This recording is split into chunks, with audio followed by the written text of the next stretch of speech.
What if everything you've been taught about marriage and femininity isn't just incomplete? It's being quietly weaponized against you.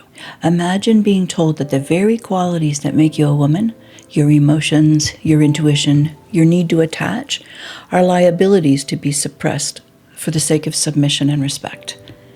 What if this spiritual sounding advice, handed down as divine truth, is the very thing that distorts God's design, leaving you stranded and disconnected from yourself and from God? Today I'm exposing the teachings and subtle survival mechanisms women are forced into, all in the name of keeping the peace. I want you to see how these theological distortions are stealing away your feminine superpowers. That's what's coming up on Shrewd Wife Life.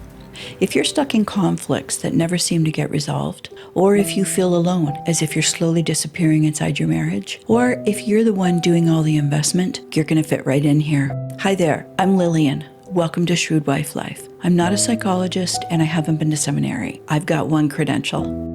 I'm a survivor. Nearly 34 years. That's how long I lived in an abusive marriage without even realizing it. I believed everything I was taught about Christian marriage. I trusted the system and its traditions instead of the Lord himself. That phrase, without realizing it was abuse, please don't write it off. I did. I thought it couldn't happen to me, but through that journey, I've learned some interesting and disturbing truths about how wolves in sheep's clothing can stay hidden in marriage and even thrive inside the Christian community and churches. Hi, welcome back. Today we're going to be talking about something I call being forced to dumb down your femininity. It's when you've got no choice but to pretend everything's good when it's not, and you end up stuffing all your feelings and emotions deep down inside your body. I've created this content to spread over 2 uploads. In this video, the first thing I'm going to do is uncover 2 big theological distortions that have been handed down to us about marriage.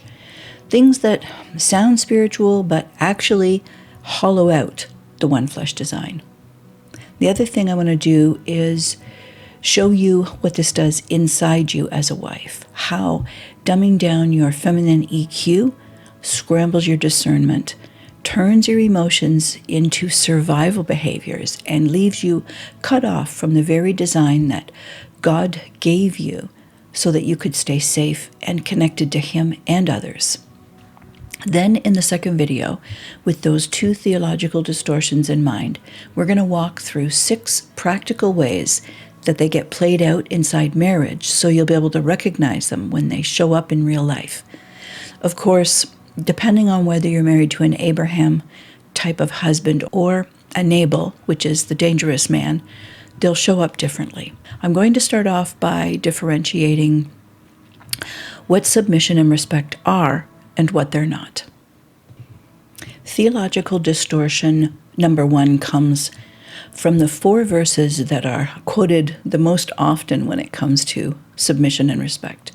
1 Peter 3, Colossians 3, and Ephesians 5, verses 22 and verse 33. Paul doesn't just say, wives submit and respect, full stop. All 4 of those verses come with Greek grammatical qualifiers. He says, submit as unto the Lord, and submit as is fitting in the Lord, and respect only to the level that you are being loved. That matters because those qualifiers show that submission and respect aren't the kind of blind obedience that comes without discernment. Submission and respect are only ever in line with God's standard. We can't miss the distinction. When submission and respect get twisted together, that distortion becomes the doorway for so much dysfunction and even danger. Respect and submission are both responsive in nature, but they each look different because it depends on what they're reflecting. Submission is a response from the functional side of marriage. That's where the duty and roles operate. Think of this as the partnership that keeps the family running. 2 people work cooperatively. They decide together who's going to do which tasks and responsibilities so that the household can flow smoothly. It's the side of marriage where there's negotiation and flexibility for a common goal. I call it the business side of marriage. The purpose of submission is actually pretty narrow. It's about how to handle disagreements. That's it. It's not about a woman submitting to a man. It's not when a female subordinates herself to a male. It's the role of a wife submitting to the role of a husband, specifically when there's disagreement. Submission has one purpose: to restore unity, nothing more. And here's why the grammar matters. It's those qualifiers that tell a wife to only submit to the degree that her husband has demonstrated his own subordination to God. If the husband doesn't live his life in submission to Christ, there's no way for her to reflect what she hasn't witnessed. Then, on the other side, is the relationship. That's where the one flesh dynamic lives and grows. This is where respect comes alive, not submission. Respect flows out of the interdependent rhythm that's being created between masculinity and femininity. It's where boys and girls are drawn to each other. It's attraction. It's created by masculinity initiating connection so that femininity can attach. But here's the important distinction. There's only one relationship, even though there are two functional roles in the partnership of marriage. That one interdependent, one flesh union is a loop that can only be initiated by masculinity and completed if and when femininity responds to his initiation. He provides and initiates and invests. That's what serving looks like in a relationship. It's masculine headship, not leadership. There's no life in the roles when it comes to leadership and submission. They're designated static positions. Sometimes they're called offices, like the office of husband. You know, when your husband sins against you, you still have to respect the office of his position, not necessarily what he did to you. Yeah, that right there is part of the twisting. Respect has nothing to do with submission. It doesn't belong on the business side. Love and respect are on the side of the one flesh relationship. Leadership and headship, they've got to stay in their respective lanes. And that leads us right into Distortion Two, how they get intertwined. The second theological distortion is found in the term servant leadership. The reason it's so misleading is because that phrase, servant leadership, was framed for business structures and organizations that require hierarchy to function. It's not supposed to be in a one flesh relationship. And in the setting of business or a meeting or a group function, the paradox of serving while leading makes sense, because ultimately you still need a chain of command to govern in those environments. But in a one flesh relationship, there's no chain of command to manage. There's no leader over a body that's literally joined as one to its head. And in any of your friendships, when have you ever talked in terms of servant leadership? Friendships aren't framed that way. That would be a complete violation of the intimacy you're sharing. That phrase was never meant for intimacy in any relationship at any level. It was coined for corporations. So when it comes to marriage, it's fundamentally wrong to try and squeeze the living and shifting dynamic of a one flesh relationship into two static roles. A one flesh relationship is literally alive. It breathes and grows and responds. It changes. Roles belong on the functional partnership side, where structure keeps things in order. And yes, for sure, in that space, there can be a leader, and there should be someone who serves as a leader to accomplish an outcome. But when you take the language that was designed for the roles to function on a partnership side, and then apply them to the side of marriage where intimacy lives, what ends up happening is that the structure in the roles strip the life out of a one-flesh relationship and reshape it into something rigid and lifeless, something that looks like a relationship that's alive, but it's not, because it's really just functioning on obligations.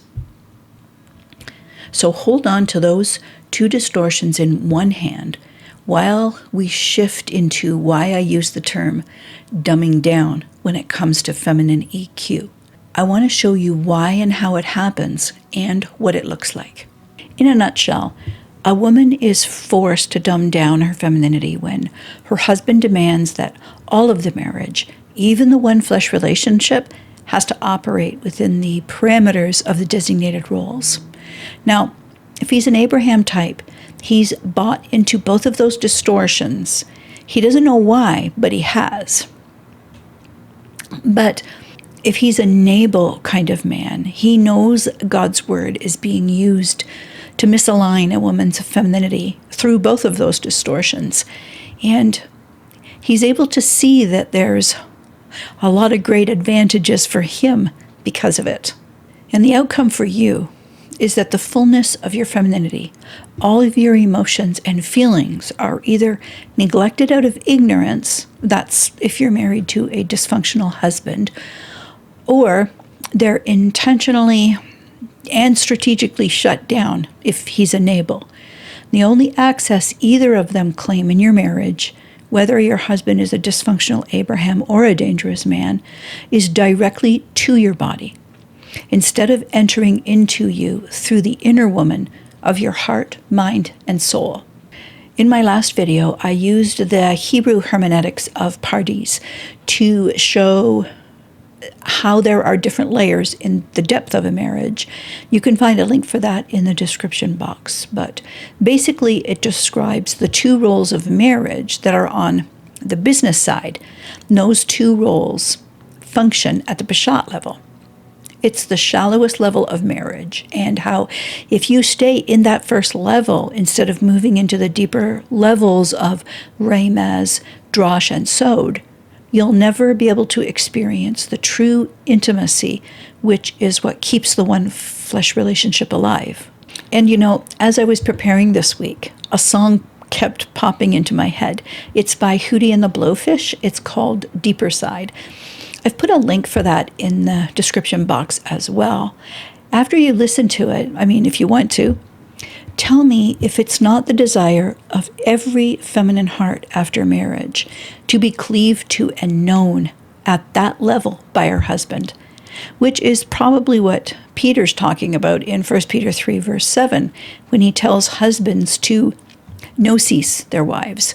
The English word understand is probably the weakest and most vague word that could have been chosen for gnosis. Peter doesn't mean merely understand your wife. He means enter into the act of knowing her, studying her, and investigating who she is. Learn her patterns and come to the knowledge of the woman God gave you. It's not casual comprehension or a passive nod. It's deliberate pursuit, like a science that's a lifelong course of study. If your husband is a Boaz or a Joseph type, that's what he's doing.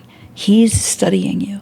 And that means you are experiencing a one-flesh relationship in your marriage, because healthy masculinity craves femininity. So he continually cleaves to you because he knows how much he benefits from every aspect of your femininity, not just your body. Proverbs 18, verse 22. But if you're married to an unhealed Abraham or a Nabal type of man, that's not your one-flesh experience. You are married, but there's no relational intimacy. Instead of being studied and pursued by your husband, your marriage is existing through a series of transactions that are performed at that partnership level that sits on the surface.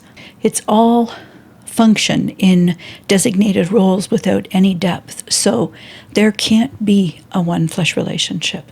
It's either dead at this point in your marriage, depending on how long you've been married, or it's on its way to dying a slow death.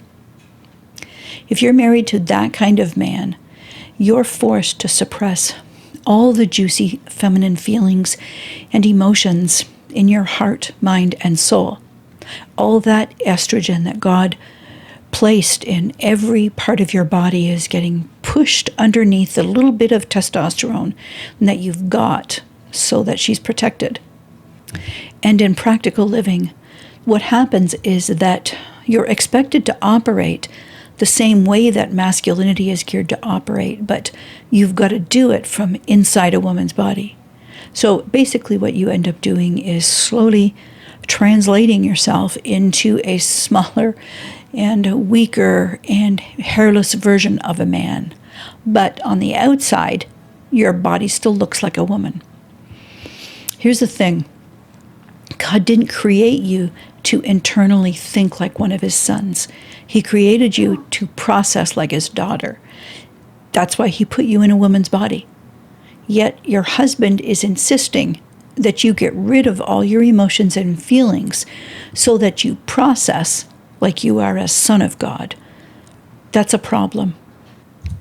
It's in this kind of setting that a wife's pressured to dumb down her feminine EQ so that she can survive. Not live, not even just exist, but survive in her marriage. You'll know you're in that kind of dynamic when you hear your husband say things like, I need to check your emotions, or I need to help you manage your emotions, or I need to help you think more rationally because you're out of control. These are all dangerous phrases. What they do is they lay the groundwork for your husband's entitlement so that he can shut you down whenever he doesn't like what your emotions are saying, or when he doesn't want to be accountable for the effect that he, as the head, is having on you as the body. Ephesians 5, verse 28. Then what inevitably happens, and we have to be careful of this, what happens is that there will be a pivot that looks like it's moving away from control and dominance into a more mutual perception. And I don't know about you, but this is how I was baited into accepting those distortions about submission and respect. You'll hear something along the lines of, oh, yes, wives need to correct their husbands too, which is how it becomes super confusing, because you don't really have control over your own feminine heart. You just think that you do. It's not real autonomy. Because when you try to voice those feelings, if you've been hurt by something your husband has said or done to you, and he doesn't want it, the ground you thought you were standing on, that supposed mutuality, it disappears right out from under you when he says, you're too emotional. You're not seeing it right. And this is the circular reasoning that confuses you by saying he's accountable to you, but he's also the leader and the head.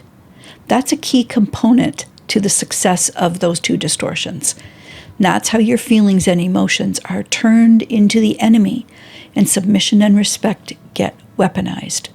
Suddenly, it sounds like the both of you need protection from your emotions, when in reality, he's just insulating himself from accountability. That's exactly what happened in my own marriage. Dumbing down was what I was forced to do, because Dean shut down my emotions and feelings over and over again using this same circular logic.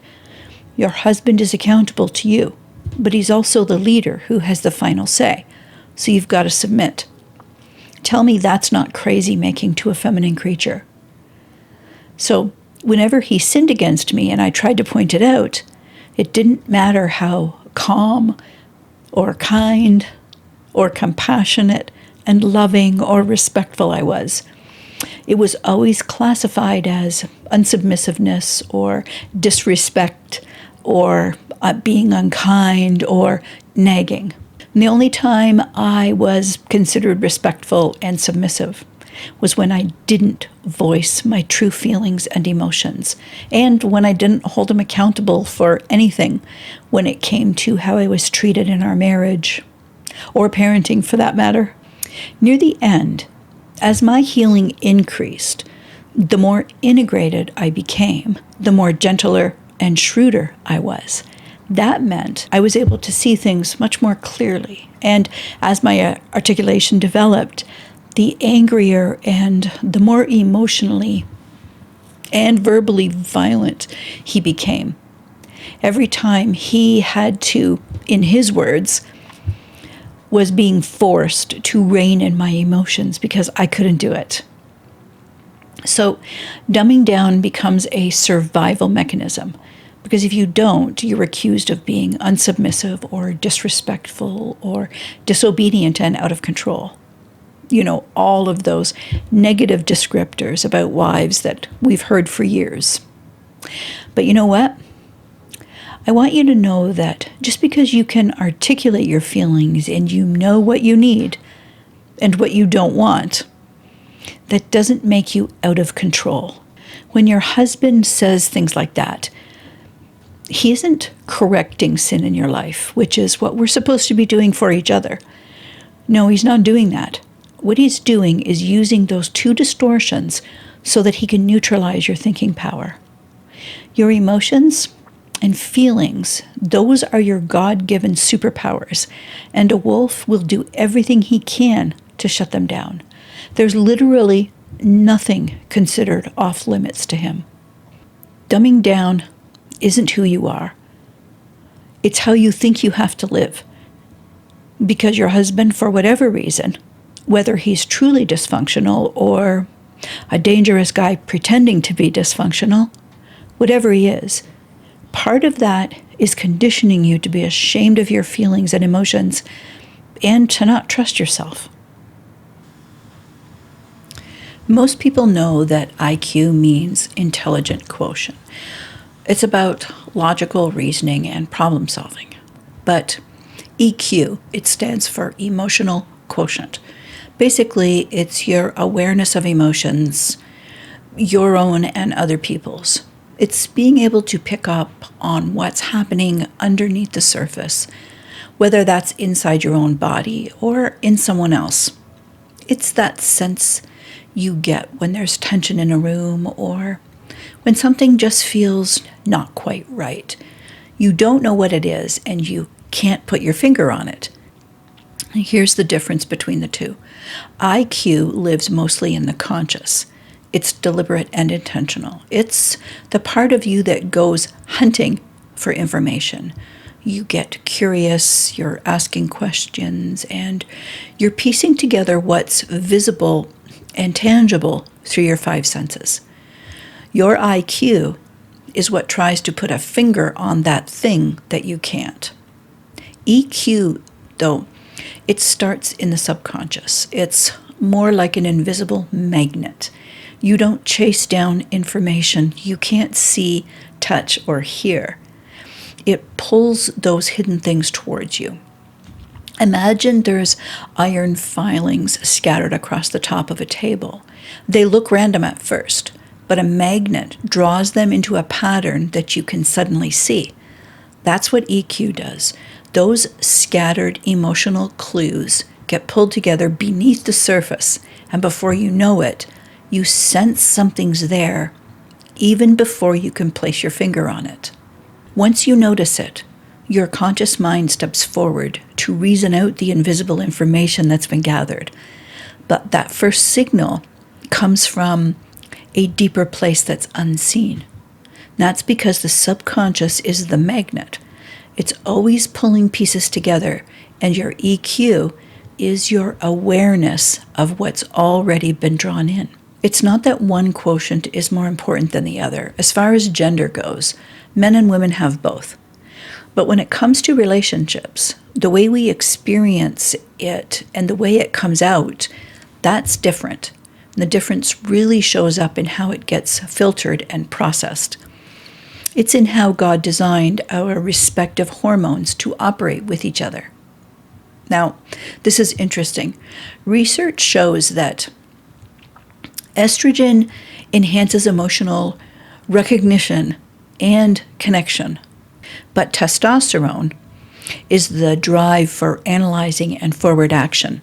So you could say testosterone tends to drive IQ's problem-solving energy, while estrogen heightens EQ's sensitivity and relational awareness.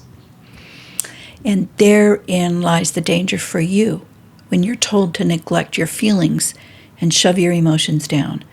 Because when you disconnect from your God-given design, you're going to lose the clarity and guidance that He specifically meant for you to have so you could protect yourself.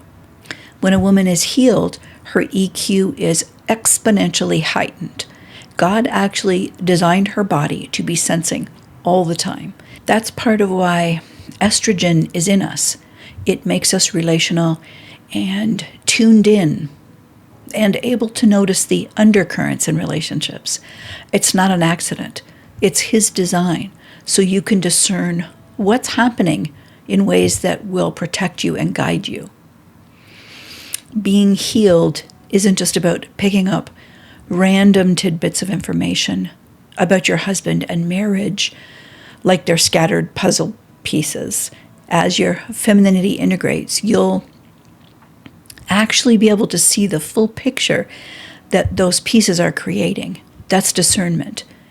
But if your heart isn't healed, it's not that you don't see all the puzzle pieces, you do, but you can't tell what they mean. Even if you've got the box with the picture on the front of it, you can't understand the message from the picture because you won't accept it. I can look back and see my whole marriage experience threaded through the Duluth wheel of power and control. But you know what? Even though I was experiencing all of them, I never would have believed you because I wasn't ready to accept the reality of that final picture. And that refusal, it wasn't stubbornness or me being obtuse. It was the missing piece of my broken femininity. When your EQ is wounded, it will disrupt how your IQ functions. And I don't mean that I was less intelligent because I was unhealed. What I'm saying is, women experience emotions and feelings first, and then analyze after. But when your EQ is damaged, that whole process gets short-circuited. And what shows up from that short circuit is people-pleasing and codependence. Femininity's sensing and absorbing all the pieces, but without the clarity to understand the reality of the picture, she's going to default to a survival behavior known as fawning. People-pleasing becomes your identity. It's who you think you are because you've trained yourself to always adapt and bend and smile and smooth things over. Codependence is how you function.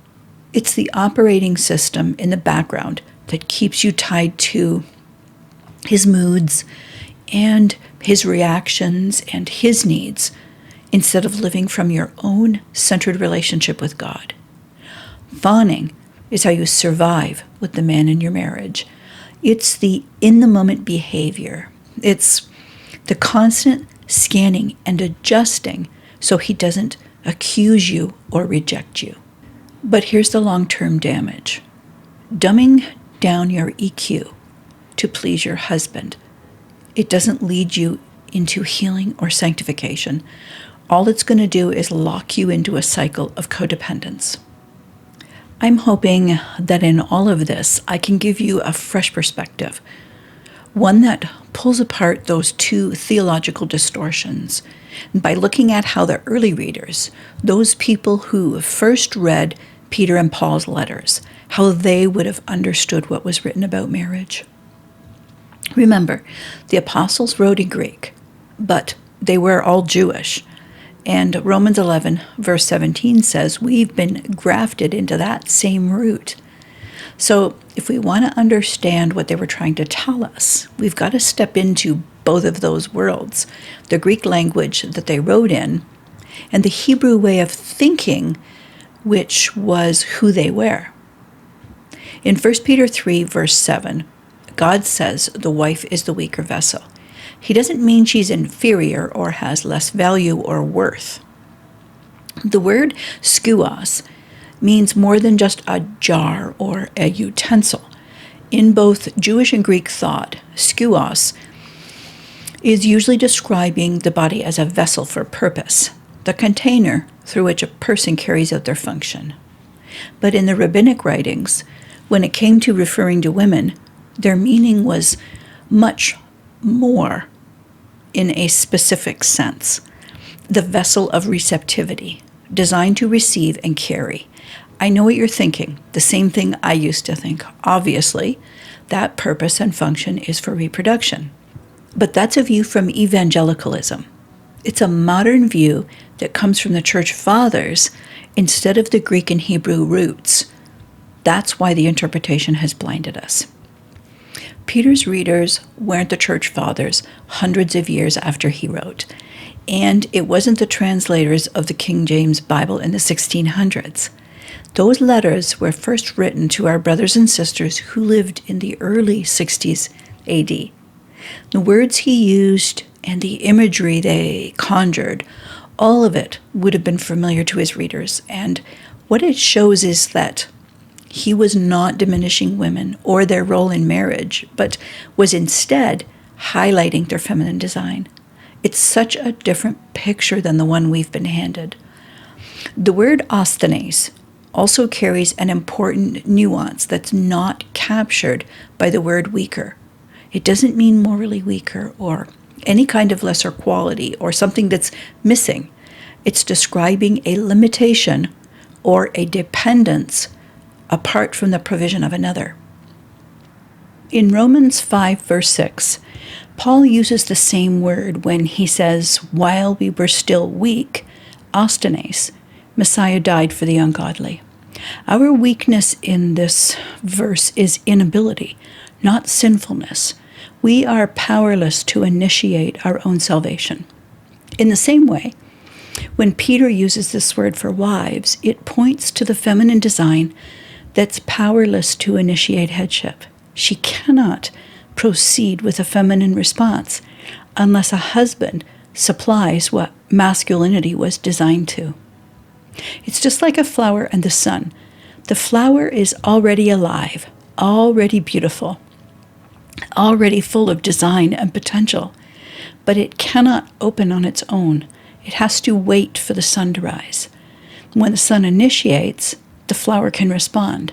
It turns, it can open, it flourishes and brings 100% of what it is. It's the same picture here. Femininity can't initiate the loop of the head and body. It can only respond when masculinity supplies that initiation.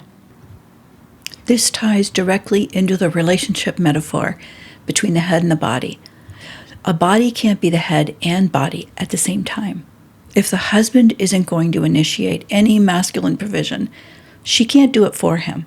She can't both initiate a masculine cleave and then run around to the other side to receive it as the body. If she does both, then masculinity has got no place in the relationship at all.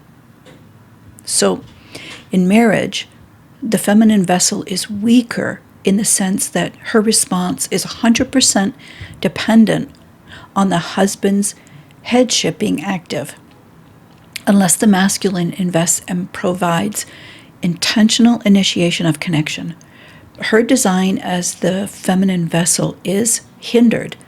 It's not weakness in worth, it's weakness in capacity, because receptivity requires something to be given first. I find it interesting that Peter doesn't leave husbands with the thought of a wife being the weaker vessel. Instead, he immediately follows up with telling them to show honor by recognizing that their wives are co-heirs. In other words, the very fact that the vessel is weaker, it calls for greater honor, a larger investment, and more attention to detail, not less. Thank you for watching until the end. Remember, your femininity was never meant to be inconspicuous. Stop spending your energy trying to fix your husband and start listening to the voice God has placed inside of you. If you found value in this content, subscribe, like, and comment, and share it with another wife who needs to hear that her feminine EQ was never meant to be dumbed down. Bye for now, and I'll see you in the next one.